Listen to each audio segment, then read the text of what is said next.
you know, my stuff get demonetized. Like, hold on.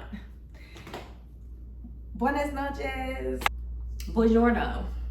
Welcome back to my YouTube channel, Panda on Panda. It's God's favorite, Panda, and maybe your favorite too.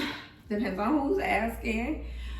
Welcome back to my YouTube channel. I'm happy to be here today, and today we have a really special show. Okay, so if you didn't know, Megan Thee Stallion just released a new album. So Megan's new album is coincidentally called Megan. Coincidincally? Okay, so Megan's new album is coincidentally called Megan, obviously. I am actually not surprised by this fact because I feel like it's an album about what she's going through right now. And what she's going through right now is backlash from the public, even though she won her court case. And just, you know, rappers speaking on her when she has tried to remain silent through this whole big ordeal. Now, whichever side you take on the Megan Thee Stallion and Tory Lanez thing, I don't really care. Please don't put that in my comments because I care not. Okay? What this is about today is an otaku hot girl, okay? If you haven't heard Megan's new album, Otaku Hot Girl, is tea. And she got another one on there. Stallion has 2 Japanese inspired songs on her new album, Megan. One of them is called Otaku Hot Girl, which is one of my favorites. And then the other one is called Mamushi. I don't know if I'm saying it wrong or right and stuff like that, but it really got me into my anime bag. It really got me into my manga bag. For all of you guys who don't know, because this was before I started my YouTube, I loved manga. I loved reading manga when I was a kid. I loved watching anime all the way from being a kid to now. Like, I just love the culture so much, and I love the art of it all. So I have a lot of respect for this, and I think there is like a lane in my YouTube for it, is what I'm trying to say. Because I consider myself an otaku hot girl myself.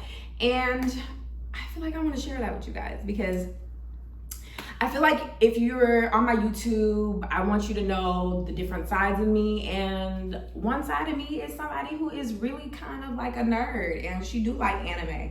And I will sit and watch a whole like 300 episodes of Inuyasha, like, and I have.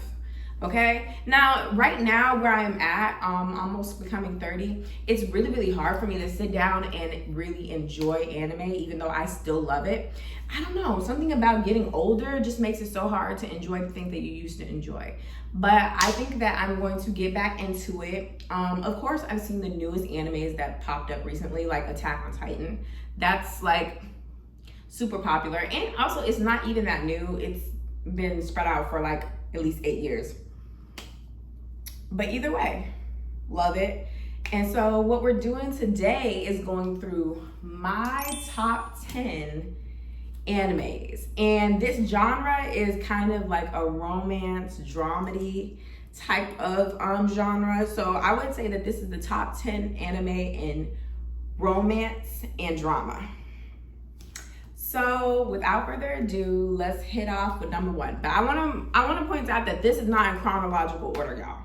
Like, this is not from least to greatest or anything like that. This is just me naming the top 10 animes that I thoroughly enjoyed while I was a kid and even into my adulthood. And they're ultimately stories that I still remember to this day, okay? And it made me the otaku girl that I am right now.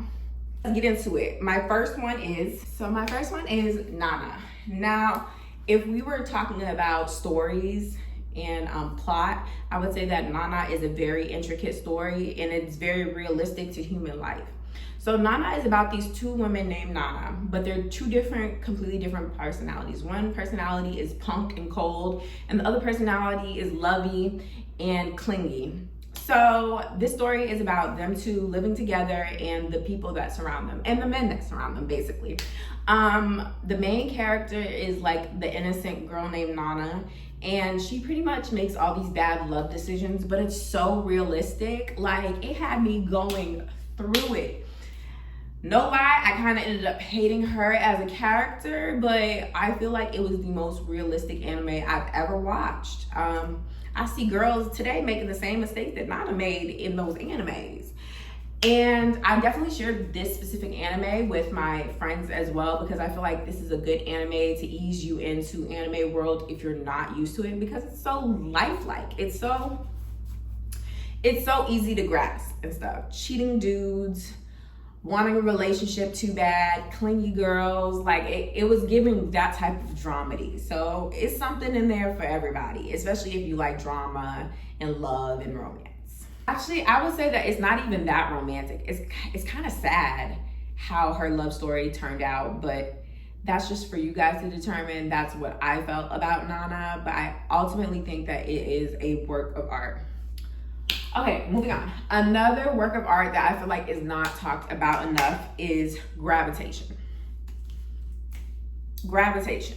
Now, this anime is for people who are not homophobic. That's one. Because it really branches out into different types of love. And this was like one of the first animes I ever watched when I was younger.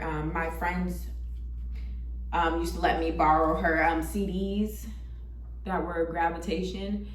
And I remember watching it and thinking, oh my God, who let her rent this out?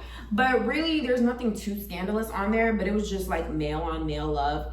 And although you could focus on the gayness and the queerness of it all, you could also focus on the storyline and just the different phases of love that the characters go through. I think it's very, very intricate work of art, and I think that it really does explore partnership. And if you don't know what Gravitation's about, it's about this young guy. He's in a rock band. He's like, what, 19? He starts dating a novelist. And this novelist is like 30 something. So there's a weird power dynamic because he's so young and this novelist is so experienced and he's so well known. So obviously you can see how complicated the storyline is. It's worth the watch. Problematic though. Problematic. But I will tell you this, in watching anime my entire life, pretty much 90% of their content is problematic. So take it for a grain of salt. You can like to watch it, but obviously, you know, you have to keep your better judgment in mind. Like, pay attention. Next one is Clannad's Story. This is a very basic anime, and although it had me crying from time to time, I found it very, very bland, but I still think it's like core anime. Like, if you're watching anime for love stories, you are going to run across Clannad's Story. It was very, very thoughtful. It gave insight into the characters and what their lives are in the future, and if they chose different routes, what their lives would be. So I think Clannad's Story is actually a really good anime for beginners. I'm not gonna watch it again because it's not that interesting to me the second time around, but like I said, very realistic. I'm catching a theme with me. I think I like realistic anime, and I don't know why, but yeah. On. Oh, okay, so this one is an all-time favorite. This is something I really, really grew up with, and it's Fruit Basket. If you like zodiac signs, you'll love Fruit Basket. If you like forbidden love, you'll love Fruit Basket. I feel like it shows a lot about astrology. You'll learn a lot, and ultimately, it's a fun show. It's like a fun-loving show. Super light. Love it. So the next one I want to talk about is Peach Girl. Now, Peach Girl is an OG anime, and I really do feel like it's slept on a lot, and it should not be because it's such a great anime. And at first, I thought the main character from Peach Girl was like black or something, but she just has really, really tan skin. But it allowed me to see girls who did not look like the typical Asian girls in other animes and stuff. So Peach Girl was really, really a treat for me. It gave realistic situations. It gave drama. And Peach Girl is basically about this girl going through her teenage life, liking two boys. She has a backstabbing friend, which I know a lot of y'all can relate to. But yeah, it's full of dramedy, and I like the main characters, you know, it's tea. So another anime that I like is Love and Lies. Love and Lies is a good anime, but it's extremely toxic. It's basically about two people who have feelings for other people, but they begin to see each other. And then it just causes all these complicated feelings with accepting that the person you have been fantasizing about has moved on, and just like accepting new love into your life as well. It's super complicated, super messy, very realistic actually as well when it comes to drama. But yeah, Love and Lies, super good. It's definitely one of those things if you like messy situations, because there was nothing but tea on there. It was serving nothing but tea. Oh, and a lot of sex scenes, believe it or not. Like lots. Next one is Maid Sama. Now, Maid Sama is a classic. I think you can find it on Netflix and Hulu.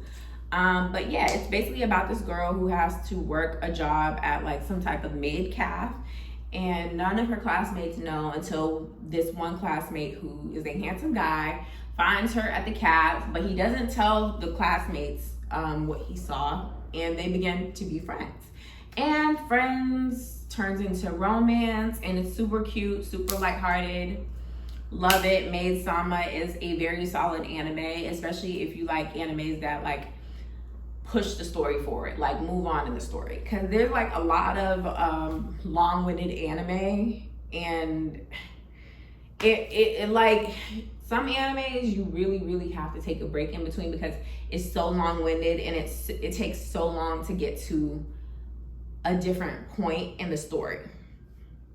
That's not like that. Maid Sama runs perfectly, definitely good for first time watching anime.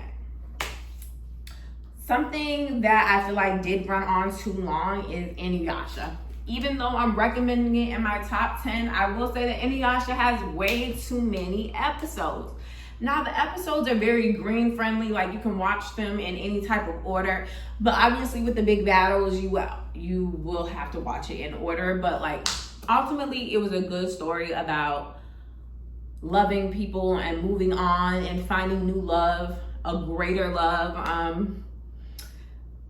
In this particular story, it was about a regular girl loving a half demon, and her also being in competition with his ex, who is a priestess, a dead priestess. So she's like in competition with the ghosts. So it's a little bit fiery. Definitely watch it. Super long, like I said, so maybe not the first thing that you watch, but yeah, super good if you're ready to go for the long run. What I have is not really a romance, but it is a drama. Let's talk Death Note. Death Note is probably one of the top tier animes that everybody recommends, so I just felt like I just had to throw that in there for my first time girlies looking to watch something that's going to catch their eye. Death Note is definitely that show. Now, it's about a kid getting control over a mysterious book that allows him to kill people without other people knowing. It's super interesting. I don't want to give the entire plot away, but it's tea. It's messy tea, so definitely get into that. Okay, so my last one is Kami-sama Kiss.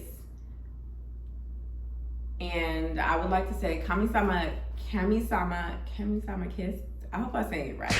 But basically, it's about a girl taking over a shrine and being assigned somebody to help her, and she ends up falling in love with the demon that is assigned to help her. Super cute anime. I loved it. I thought that it was like the graphics were really great as well. Yeah. All right, guys, so that is my 10 animes. I didn't realize how long this video was going to be, but I hope that it gives you a little bit more insight into what type of girl I am. And also, I hope that I gave you a bunch of options that you can really watch right now. And let me know what you think about it in the comments, because I definitely want to know.